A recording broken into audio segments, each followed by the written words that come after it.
代表大会，我荣幸地欢迎伊朗伊斯兰共和国总统来到联合国，并在大会发言。总统，请。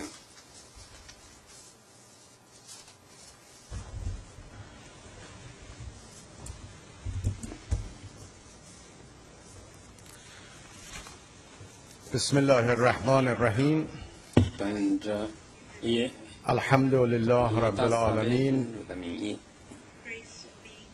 و الصلاة و السلام علی سیدنا و نبینا محمد و آله الطاهرین و صحبه المنتجبین. آقای رئیس، آقای دبیر کل، عالی جنابان، خانم ها و آقایان، در آغاز مایلم تبریکات صمیمانه خود را به مناسبت انتخاب شایسته جناب عالی به ریاست مجمع عمومی ابراز نموده و از تلاش‌های جناب آقای بان کی مون نیز تقدیر نمایم. آقای رئیس، جهان ما جهانی پر از دین و امید است. 充满着恐惧和希望，对战争敌对的区域和全球关系的恐惧，对致命的宗教、民族、国家 نهادینه شدن خشونت و افراطیگری، دین فقر و تبعیض خود کننده، 和破坏性歧视的恐惧，对维持生命资源的侵蚀和破坏的恐惧，对无视人的尊严和权利的恐惧，对不讲道德的恐惧。伴随着这些恐惧，也有着新的希望。 امید اقبال مردم و نخبگان 对人民和精英在全世界普遍接受要和平不要战争的希望， و امید به ترجیح گفتگو بر ستیز و اعتدال بر افراد. یک نمونه زنده گزینش هوشیارانه امید و تدبیر و اعتدال توسط مردم بزرگ ایران در انتخابات اخیر است که با تبلور مردم سالاری دینی و انتقال آرام قدرت اجرایی نشان داد که ایران لنگرگاه ثبات در دریای ناآرامی‌های منطقه‌ای است. اعتقاد راسخ حکومت و مردم ما به صلح پایدار، ثبات، آرامش، حل مسالمت آمیز مناقشات و تکیه بر آراء عمومی به عنوان پشتوانه قدرت، مقبولیت و مشروعیت نقشی والا در فراهم کردن چنین محیط امنی داشته است. آقای رئیس، خانم‌ها و آقایان، دوران حساس انتقالی کنونی در روابط بین الملل مشهون از خطرات و البته توأم با فرصت‌های کم نظیری است. هر گونه محاسبه نادرست از وضعیت خود و دیگران آسیب‌های تاریخی را در بر دارد تا جایی که خطای یک بازیگر اثرات منفی بر همگان خواهد داشت. آسیب پذیری پدیده جهانی و فراگیر شده است.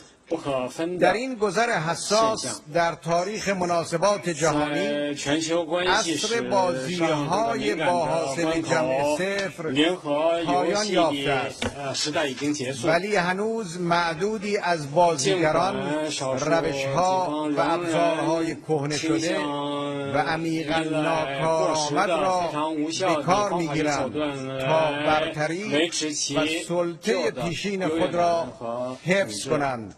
نظامیگری و استفاده از ابزارهای نظامی و خشن برای انقیاد دیگران نمونه ناکارآمدی از تداوم کنش‌های کهنه در شرایط نوین است.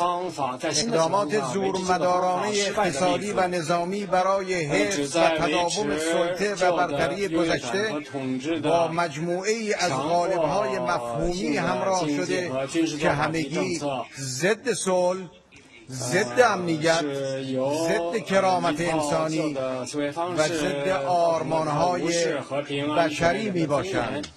از جمله این قالب‌های مفهومی یکسانسازی جوامع و تعمیم ارزش‌های غربی به عنوان ارزش‌های جهانی است. قالب دیگر حفظ فرهنگ جنگ سرد و تقسیم دو اردوگاهی جهان به مای برتر و دیگران دونتر می باشد. قالب دیگر مفهومی ایجاد ترس و تهدید از برآمدن بازیگران نوظهور در جامعه جهانی است. در چنین فضایی خشونت‌های دولتی و غیر دولتی، مذهبی و فرقه‌ای و حتی نژادی افزایش یافته و هیچ تضمینی وجود ندارد که دوران آرامش بین قدرت‌های بزرگ نیز در دام گفتمان‌ها، رفتارها و کردارهای خشن گرفتار نیاید. تأثیر فاجعه بار روایت‌های افراطی و خشن را نباید دست کم گرفت. در این میان خشونت راهبردی که در تلاش برای حذف بازیگران منطقه‌ای از فضای عمل طبیعی آنها سیاست‌های موصول به مهار، تغییر نظام‌های سیاسی از بیرون مرزها و تلاشی که برای برهم زدن حدود و ثغور سیاسی متبلور می شود بسیار خطرناک و تنش آفرین است. در گفتمان متعارف سیاسی بین المللی یک مرکز متمدن با حاشیه‌های غیر متمدن به تصویر در آمده است. در این تصویر نسبت کانون قدرت‌های جهانی و حاشیه‌ها نسبتی آمرانه قلمداد شده است. گفتمان مرکزگرایی شمال و حاشیه‌گرایی جنوب سبب استقرار نوعی نظم تک‌گویی و مونولوگ در سطح روابط بین المللی شده است. ایجاد مرزهای نادرست هویتی و بیگانه ستیزی‌های خشن رایج نتیجه قهرمانی این گفتمان است.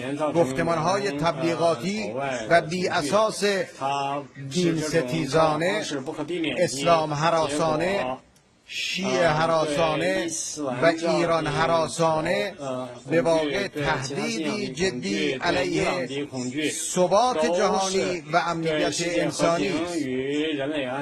این گفتمان تبلیغاتی با طرح و الغای تهدیدات فرضی و خیالی شکل خطرناکی به خود گرفته است. یکی از این تهدیدات خیالی خطر موهوم ایران است.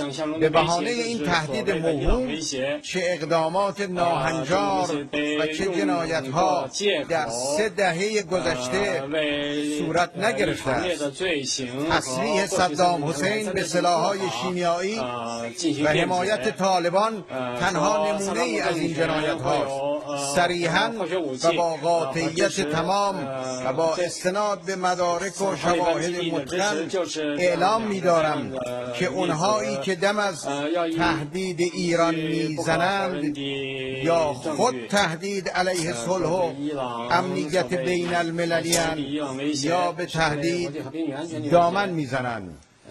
ایران نه فقط تهدید نیست بلکه در آرمان و عمل پیوسته منادی صلح عادلانه و امنیت همه جانبه بوده است. آقای رئیس، خانم‌ها، آقایان، در کمتر نقطه‌ای از جهان خشونت مانند غرب آسیا و شمال آفریقا خانمانسوز بوده است.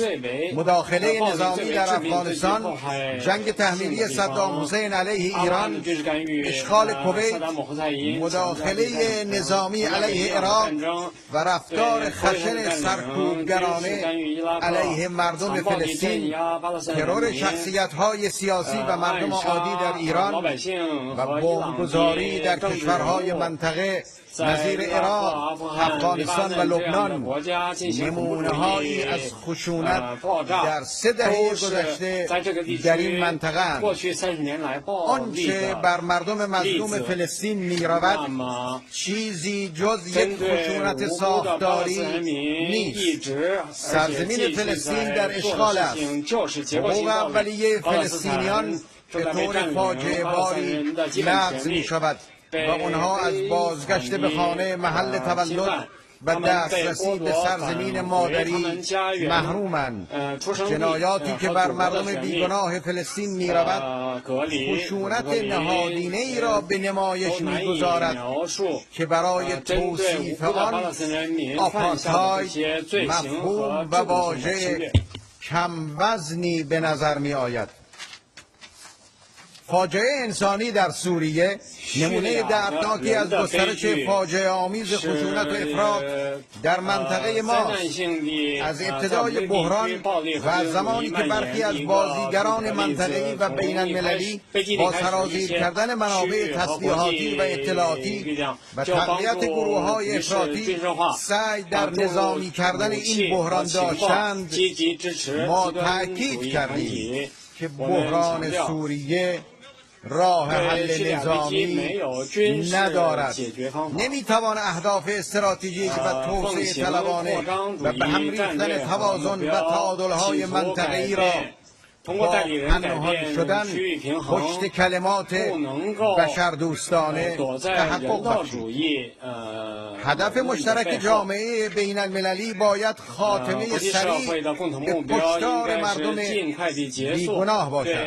ما ضمن محکوم کردن هر گونه استفاده از سلاح‌های شیمیایی از پذیرش کنوانسیون منع سلاح‌های شیمیایی توسط سوریه استقبال می‌کنیم و بر این باوریم که دستیابی گروه‌های افراطی و تروریست به این سلاح‌ها بزرگترین خطر فراروی منطقه است که باید مد نظر قرار گیرد.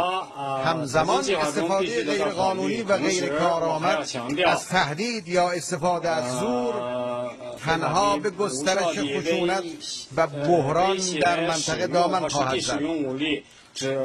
تروریسم و کشتن انسانهای بیگناه اوج افراط و خشونت است. تروریسم بلایی خشن، فراگیر و فرامرزی است، اما خشونت‌ها و افراط‌هایی که تحت عنوان مبارزه با تروریسم و از جمله استفاده از هواپیماهای بدون سرنشین علیه مردم بیگناه صورت می‌گیرد نیز محکوم است. در اینجا باید از ترور دانشمندان هسته‌ای ایران توسط جنایتکاران نیز سخن بگویم. آنها به چه جرمی ترور شدند؟ سوالی که از ملل متحد و شورای امنیت باید پرسید این است که آیا ترور کنندگان محکوم شدند؟ تحریم‌های غیرعادلانه به عنوان جلوه دیگری از خشونت ذاتاً ضد صلح و ضد بشری هستند که برخلاف تبلیغات تحریمگران دولت‌ها و نخبگان سیاسی را هدف قرار نمی‌دهند، بلکه بیش از همه مردمان عادی را قربانی دعواهای سیاسی خود می‌کنند. میلیون‌ها عراقی را فراموش نکنیم که در اثر تحریم‌هایی که با زرورق‌های حقوقی در نهادهای بین المللی پیچیده شده بودند آسیب دیدند، جان باختند و هنوز عده قابل توجهی از آنها در سرتاسر زندگی باید زجر بکشند. این تحریم ها خشونت آمیزند، هوشمند و غیر هوشمند، یک جانبه و چند جانبه ندارند. این تحریم ها ناقض حقوق مسلم بشری از جمله حق صلح، حق توسعه، حق دسترسی به بهداشت، حق آموزش و فراتر از همه حق حیات می باشند. نتیجه تحریم ها علیرغم هر گونه لفاظی و بازی با واژه ها همون آتش افروزی و جنگ طلبی و نابودی انسان هاست. این آتش فقط دامن قربانیان تحریم را نمیگیرد، بلکه به اقتصاد و زندگی مردم جوامع تحریم کننده نیز لطمه وارد می‌کند. آقای رئیس، خانم‌ها، آقایان، خشونت و افراط امروز نه تنها ابعاد مادی بلکه ابعاد معنوی زندگی انسان و جامعه امروز را در بر گرفته است. خشونت و افراط جایی برای مدارا و تفاهم که لازمه زندگی انسان و جامعه مدرن است نمیگذارد. نابردباری مسئله امروز جهان ماست. باید بردباری را در پرتو اندیشه های دینی، رویکردهای فرهنگی و رهیافت‌های سیاسی تقویت کرد. جامعه انسانی را باید از مرحله بردباری منفی به مرحله تعاون مشترک ارتقا داد. دیگران را نباید فقط تحمل کرد، بلکه باید با دیگران کار کرد. مردم جهان از جنگ، خشونت و افراط خسته‌اند و این فرصتی بی‌نظیر است. آنها امید به تغییر وضعیت کنونی دارند. جمهوری اسلامی ایران باور دارد که با ترکیب هوشمندانه از امید و اعتدال می‌توان همه چالش‌ها را مدیریت کرد.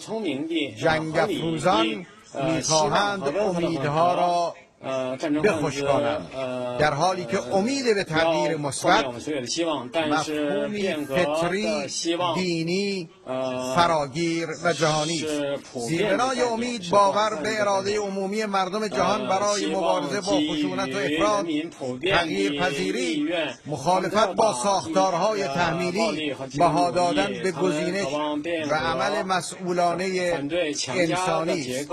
امید بی تردید یکی از بزرگترین نعمت‌های خداوند مهربان به همه انسان هاست. اعتدال نیز به معنای حرکت خردمندانه، هوشمندانه، زمانمند و مکانمند در تلفیق آرمان‌های بالا، گزینش راهبردهای اثرگذار و در نظر گرفتن واقعیت هاست. مردم ایران در انتخابات اخیر در حرکتی هوشمندانه به گفتمان امید و تدبیر و اعتدال رأی دادند. ترکیب امید و تدبیر و اعتدال در سیاست خارجی به آن معناست که جمهوری اسلامی ایران به عنوان یک قدرت منطقه‌ای نسبت به امنیت منطقه و جهان مسئولانه برخورد می‌کند. با آمادگی همکاری چند جانبه و همه جانبه با سایر بازیگران مسئول در این عرصه ها را دارد. ما از صلح مبتنی بر دموکراسی و صندوق رأی در همه جای جهان از جمله در سوریه و بحرین و دیگر کشورهای منطقه دفاع می‌کنیم و معتقدیم راه‌های خشونت آمیز برای بحران‌های جهانی وجود ندارد و تنها به کمک خرد انسانی و با تعامل و اعتدال میتوان بر واقعیت‌های تلخ جامعه بشری غلبه کرد.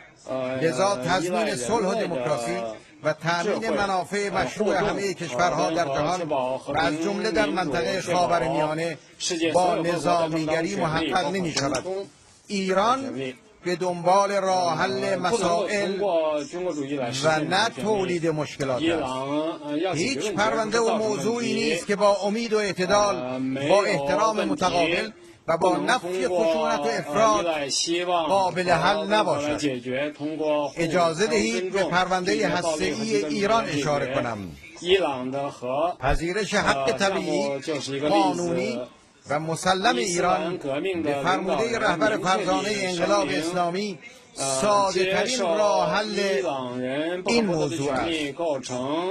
این یک شعار سیاسی نیست، بلکه بر اساس شناخت عمیق وضعیت فناوری در ایران، شرایط بین المللی و پایان بازی‌ها با حاصل جمع صفر و ضرورت یافتن اهداف و منافع مشترک برای رسیدن به تفاهم و امنیت مشترک است.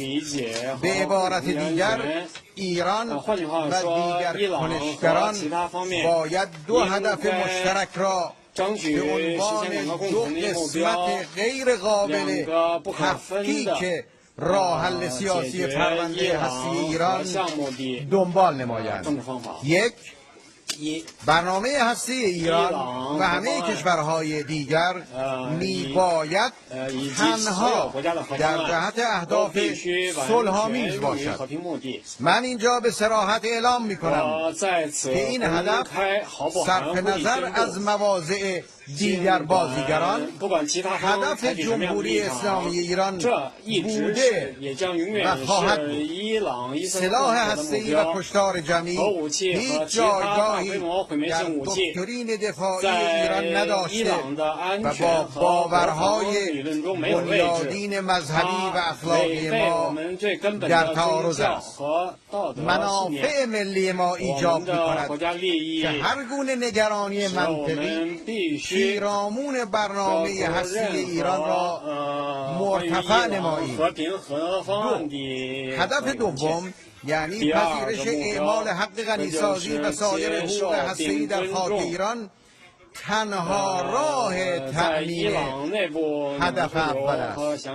دانش هسته‌ای در ایران بومی شده و فناوری هسته‌ای از جمله غنیسازی به مرحله تولید انبوه رسیده است. لذا تصور اینکه با مانع شدن از برنامه هستی ایران از طریق اعمال فشارهای غیرقانونی میتوان صلح‌آمیز بودن چنین برنامه‌ای را تضمین کرد، موهوم و به غایت غیر واقع بینانه است. لذا جمهوری اسلامی ایران ضمن پافشاری بر اعمال حقوق خود و ضرورت احترام و همکاری بین المللی در اعمال این حقوق آماده گفتگوهای بدون تأخیر برای اعتماد سازی متقابل و رفع دو سویه ابهامات از طریق شفافیت کامل می باشد. ایران به دنبال تعامل سازنده بر اساس احترام متقابل و منافع مشترک با دیگر کشورهاست و در این چارچوب در پی افزایش تنش با ایالات متحده آمریکا نیست. من سخنان امروز پرزیدنت اوباما را با دقت دنبال کردم. در صورت عزم سیاسی رهبران آمریکا و خودداری از دنبال کردن منافع گروه‌های فشار جنگ طلب می توان به چارچوبی برای مدیریت اختلافات رسید. در این چارچوب موضع برابر، احترام متقابل و اصول مسلم شناخته شده بین المللی باید مبنا باشد. البته در این زمینه انتظار ما از واشنگتن شنیدن صدای واحد است. آقای رئیس، خانم ها، آقایان، در این سالها یک صدای مسلط پیاپی شنیده شده است که گزینه جنگ روی میز است. اما امروز بگذارید در برابر این سخن ناکارآمد و غیرقانونی بگویم صلح در دسترس است. پس به نام جمهوری اسلامی ایران در گام نخست پیشنهاد می‌کنم طرح جهان علیه خشونت و افراطیگری در دستور کار سازمان ملل متحد قرار گیرد و همه دولت‌ها و سازمان‌های بین المللی و نهاد مدنی تلاش‌های جدیدی را برای سوق دادن جهان به این سو سامان دهند. باید به جای گزینه ناکارآمد ائتلاف برای جنگ در مناطق مختلف جهان به ائتلاف برای صلح پایدار در سراسر جهان اندیشید. امروز جمهوری اسلامی ایران شما و همه جامعه جهانی را به برداشتن گامی فراپیش می‌خواند. دعوت جهان علیه خشونت و افراطیگری ما باید بپذیریم و بتوانیم در اینجا افقی را بگشاییم که در آن به جای جنگ صلح، به جای خشونت مدارا، به جای خونریزی پیشرفت، به جای تبعیض عدالت، به جای فقر برخورداری و به جای استبداد آزادی در سراسر جهان بهتر دیده شود. به گفته فردوسی شاعر بلند آوازه ایران، بکوشید نیکی به کار آورید، چو دیدید سرما بهار آورید. علیرغم همه مشکلات من عمیقاً به آینده امیدوارم. با همبستگی جهانی علیه خشونت و افراط تردیدی ندارم که آینده روشن است. اعتدال آینده جهان را درخشان خواهد کرد. امید من علاوه بر تجارب شخصی و ملی از این باور مشترک همه ادیان آسمانی نشأت می‌گیرد که جهان را سرانجامی نیکو و روشن است که ولقد کتبنا فی الزبور من بعد الذکر ان الارض یرثها عبادی الصالحون. آقای رئیس متشکرم.